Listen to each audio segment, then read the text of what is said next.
Welcome to Onward, Lebanon. I'm Isaac Seevers, Superintendent of Lebanon City Schools, and we're joined here every month to talk about Lebanon City Schools, our staff, our students, and our programs. Today I'm excited to be joined by Jess Howdeshell, Lebanon High School teacher and Hope Squad advisor, Jess Bacher, Lebanon Junior High counselor, and Tracy Funk, our school district social worker. Thanks for being here this morning with us, everybody. Thank you very much. September is National Suicide Awareness Month, and today we're going to be talking about our mental health programming at Lebanon City Schools and the resources that we have available. And we're just going to have a conversation around what are we doing with our students in terms of some programming in the buildings.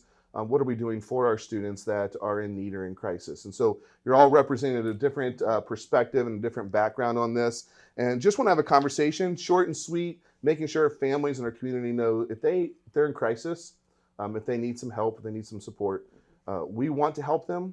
And we have some resources, some great things in place to do that. So, Mrs. Howdeshell, I just want to start with you this morning. You're wearing your Ben Morrison Fun shirt, your 988. Yep. But I want to talk a little bit with you first about Hope Squad.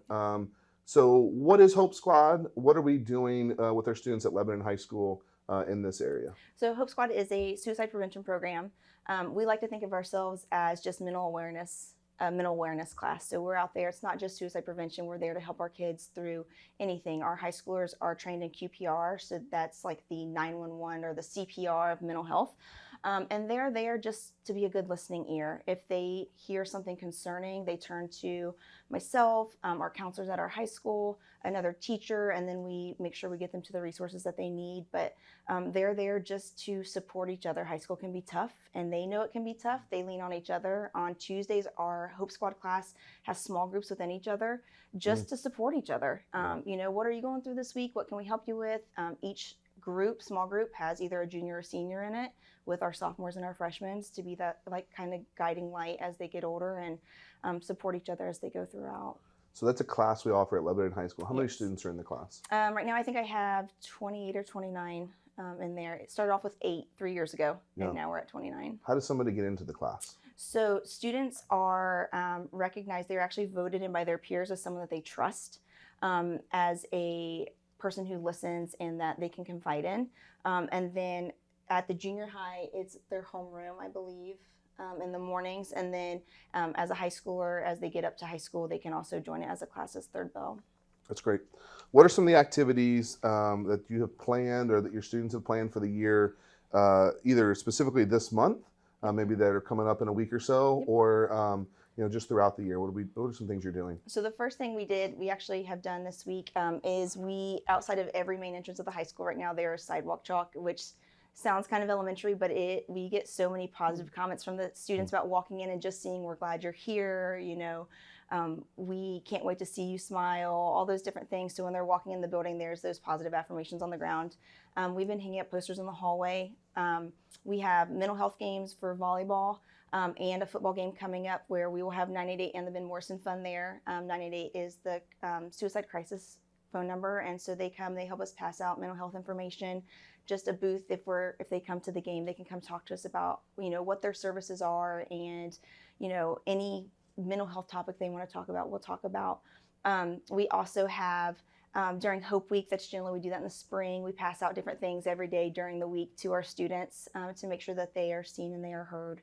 And our kids are just really excited to be out there and talking to the crew and just out talking to their peers about what they can do to help them. Yeah. So one of the things you talked about the Ben Morrison Fund. We have some great partners. I want to ask a little bit as we go through these discussions, but one of the things I think is just the more we talk about this, the more we're trying to break down and reduce the stigma of mental health. So what are some things I think that if you were thinking about reducing the stigma around mental health that we can do as a community or as a school or as a society to make this something that it's not wrong to talk about, right? That we can bring it into the mainstream of what's going on. I think it's just important just to talk about it, right? When we talk to kids, they are living big situations in their life at such young ages, or what they feel is a big situation in their life at their age. And just to be able to sit and talk to them and let them know that you hear them and that what they're feeling is okay, and then to help them kind of process where they're at and kind of maybe some steps to where they're going or what you can do to help them along the way. But when it comes to reducing the stigma, just having conversations, it can be like the elephant in the room, but if we don't face it, they're feeling left alone and they're feeling like no one sees them or hears them. And so simply just starting the conversation, how are you doing today? And going from there and just listening and letting them talk about kind of what's going on in their lives at that time. And I think that's the beauty of the Hope Squad is it's really made mental health, normalized it in a sense where as our kids can go to a Hope Squad member, they know what the Hope Squad is, and we're publicizing the Hope Squad constantly to normalize things. Yeah. So you're involved with the Hope Squad at the junior high, I correct? am. So talk to me a little bit about starting there, right? I know last week you had students over to my office for a full day training. What was involved with that, and how did you see 7th and 8th graders sort of grow during that day? Yeah, well, it's really a cool event. We really try to start out light by doing games and icebreakers and getting to know each other so that the kids can connect, because it is 7th and 8th grade. So we've got 7th graders coming on board that were voted in at Berry by their peers. And it's just a wonderful event. We had Tori Morrison come in and talk to the kids about her son, Ben, and about her fund, and also a friend of mine from high school that lost her son, another Ben. And so that was kind of our tough morning. And then we went into QPR training, which teaches the kids how to have conversation around mental health issues that the kids might be seeing in other students and in other people in general. It's not just exclusive to our students, it includes our community members as well. But just a lot of learning that day, a lot of training, and always emphasizing to the students, you're not the counselor, you come to us. Yeah. We're not putting this burden on our students. They're getting the information anyways. We just want to give them a tool to do something with that information. Whereas in the past, they take it home and just bury it. Now they know, go to an adult and talk to an adult about it. So we've said QPR 2 or 3 times already. Yes. Can you give me what QPR stands for? Yes. Question, persuade, respond. Okay. QPR. QPR. Question, persuade, respond. You got it. Meaning we question, or the student questions the person in that might be having a crisis. Yeah. And I think the one thing I think about this is like, my 12-year-old is not expected to be a mental health counselor. Correct. Right? That respond is getting them to somebody that can help them, persuade them to go see somebody else. So I think that's one of the things that kids are talking to each other already, right? They see it on social media. Yes. They talk about it. We say this a lot with school safety. If you see something, if you hear something, you say something.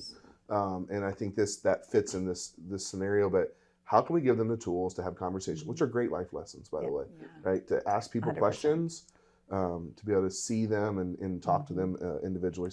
And we're also teaching that in the health classes. So the QPR training is given to the majority of our students. And our staff has all been trained in that. Actually, we were due for a refresher. We've talked about this with our staff and getting them, how do we get tools in people's hands to be able to have these conversations?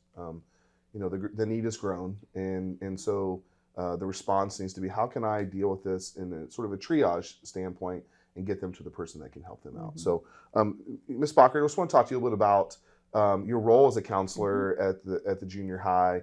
How has that changed from the time that you started in your role as a counselor to where we are now? Right, we're talking about mental health things more often, and I would assume we're seeing more concerns come through your doors on a daily basis. We are. I often say 26 years ago when I started this career, I had no idea what was going to come down the pipeline. I'm grateful that I've been equipped with the tools to be able to handle it, but it is a very heavy lifting type of job now. Yeah. We do deal with a lot of serious issues daily.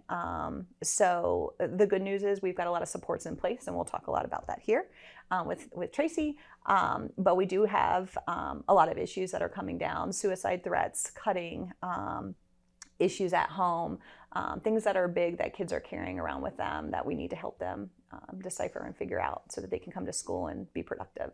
Yeah, I think when we think about we watch the news, we see these national trends and the data, and the reality is like those cross all gender, socioeconomic, they sure do. All of those lines in terms of who's dealing with mental health issues. So I appreciate the work you're doing as a counselor, and we do have a great partnership between you as a counselor and our Cincinnati Children's Hospital therapists that are in the building, and knowing when to make those referrals and, Yep. and to get that going. Yeah, we have a lot of resources in the community, but also we do have the staff therapists from Children's Hospital that come in and support students. And I think they see about 60 students between the two of them. So it's a pretty heavy caseload. And then, of course, we have the 800 that go between myself and Miss Marsh, the other counselor. Okay. So I asked Mrs. Howdy-Shell this question, but when you think about reducing the stigma of mental health, right? Like, what are some things that we can continue to do as a society, as a school district, to make this a more commonplace conversation, reduce the stigma around it? I really think we're close to that because I think our students don't see the stigma as much as the adults do because we grew up in a world where things were told to kind of push it down and deal with it, Yeah. whereas our students are really told to talk about things, and they really have done that. The number of kids that come to my office in a day would prove that. Yeah. So I do think it's helping. But again, having the Hope Squad visible, having the 988 numbers all over the building. We talk about mental health a lot in our school buildings. We integrate it at times into classroom situations in the mornings when we do lessons that talk about acceptance and things like that with our students. So I do think it's really being sprinkled in quite a few places. So one last question for you is, we've been doing this for a long time in our district, ID Day. Yes. And depending on when this airs, it's either coming up in the next day Yes. or two, or it's just happened in the last day or Yes. two. But just as we think about that opportunity, what's the benefit of that program, and why do we keep bringing it back? Yeah, formally Redo Day, which Okay. a lot of parents may know as that. ID Project is just an amazing event where our 8th graders are exposed to games and fun, and we really try to incorporate a neat learning environment. And then we sit them down and really start to talk about acceptance and recognizing signs, and just really try to bring the kids closer and so they understand maybe why their peer is doing this or why their peer appears to be this way. And it's just a really neat way to bring everybody together, and again opens up the lines of communication. A lot of teachers are participating, a lot of community members are participating. So Yep. another way to reduce the stigma. And I think those things give us, every time we do it, right? We get Yeah. students that we need to follow up with. Yes. We also have the ability to say, like, that small group setting is so powerful, Yes. right? So how can we work more of those small group types of discussion groups and things into our day? Yeah, they really open up. It's amazing to see Yes. these 8th grade boys or 8th grade girls. It's just an amazing activity and environment for them Yeah. for the day. They love that. One of my first years in teaching, I was a part of something called Challenge Day, Mm-hmm. which really, I think, Redo Day and ID Day have birthed out of that sort of thing. And I was very impressed, 20 years ago when I went through this experience, what high school kids were going through, but also what they're willing to share. And Yes. I think breaking down those barriers of, we're 4 very different people, comes from very different backgrounds and experiences, but we have a lot of things in common. And I think the more we reduce the stigma, the more we talk about these things, the more we talk about the issues that we're facing, the more we realize is that, like, we're a lot alike, right? Somebody who was raised very different than me may still be dealing with the same thing that I'm dealing with. And so we begin to have some real conversations about that. And kids So, just really want to be heard. yeah, So it's a great environment for them Yeah. to be able to do that. I appreciate that. Thank you very much for plugging that program and continue to work through it. So Ms. Funk, we're going to talk a little bit about your role, right? School social worker. What does that do? What do you do on a daily basis? School social worker. Sometimes I feel like I'm a first responder for the school district. I'm working with students who are living in poverty, homelessness, abuse, neglect, court involvement. I tell parents that I'm kind of a jack of all trades, a master of none, and that if I don't have the answer or the resources, that I can find them, because I've been doing this for a very long time in Warren County. So. And I've always been really impressed by your relationships, right? Like, we have a problem, I know who to call in the county to deal with that. And so I think one of the things I wanted this conversation is to make people aware that we're providing these resources for families. That if they need support in figuring out how to get to something, right? Or they need resources. And so I think that's a great thing that we'll be able to offer as a district. One of the things we talked about a little bit ago, and we know is coming, is another social worker joining through our partnership with Cincinnati Children's Hospital. So we talked a little bit about our partnership with Cincinnati Children's Hospital, and then what does that look like in terms of that role with a new social worker from your experience? Sure. So just for the community's knowledge, we have 9 school-based therapists in all 5 schools. We are adding another social worker who is going to be running prevention groups, primarily at the high school. That the prevention piece is so imperative right now. And so we'll be able to address that in the different tiers that we're using through MTSS at the school district or at the school level. So prevention groups look like social skills, divorce groups, grief groups, just whatever is needed at each individual school. Yeah. I was telling somebody the other day, and I paused and I repeated that again. What you just said there, we have 9 full-time mental health therapists working in our school buildings. On top of your school counselors. On top of a Your social workers. full school counseling staff, right? And so, you know, there's a need. There is definitely right? There's a need. They're really high caseloads that they're seeing, and so I think just the awareness piece of that for our community is important, right? We have 5 school buildings. We have 9 mental health therapists. You guys can do the math, right? Right. You know, we are very fully staffed in terms of that. And the reason we think it's important to have them in our buildings is because kids can have access to care immediately if they're in crisis, and we have the ability to say, like, I need you to come down and talk to this kid right now in crisis. But also, you know, kids have the ability to go see a counselor without missing much school. Right. They can build a schedule to pull them out of their study hall, their, you know, some different times in the day. They can get into an appointment, they can get back out. And so I think it's a great way for us to meet this need without a parent having to come pick their kid up. We're trying to remove those barriers if at all possible. So it's a great partnership and a great program that we have. You know, what are some of the other available resources that we have for our students and families in addition to Cincinnati Children's Hospital? Maybe either directly through the school that we connect them with that you're aware of that we're working on? Just another footnote on Cincinnati Children's. We also have a nurse practitioner that comes to Bowman and the junior high for medication management. So that's also a huge resource for our families so that they're not having to drive to either Liberty or downtown for the medication management. Awesome. We also partner with Butler Behavioral. They have an intensive home-based program called WINGS, and that is it's really to bring together the family and work on issues within the home. They will come see students at school as well as work with them at home with the parents. They also have a program called MRSS that we work with. We are able to access at the school buildings. It's for students who are in acute crisis. They can respond within 60 minutes and do an assessment and do referrals. They also will follow up with the intensive home-based for 45 days. Butler Behavioral is here in Lebanon on Cook Road.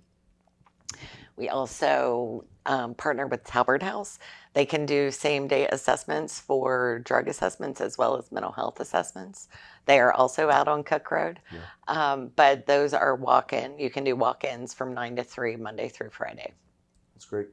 So I think we think of you know, kids in crisis. We mobilize MRSS, and we have the ability.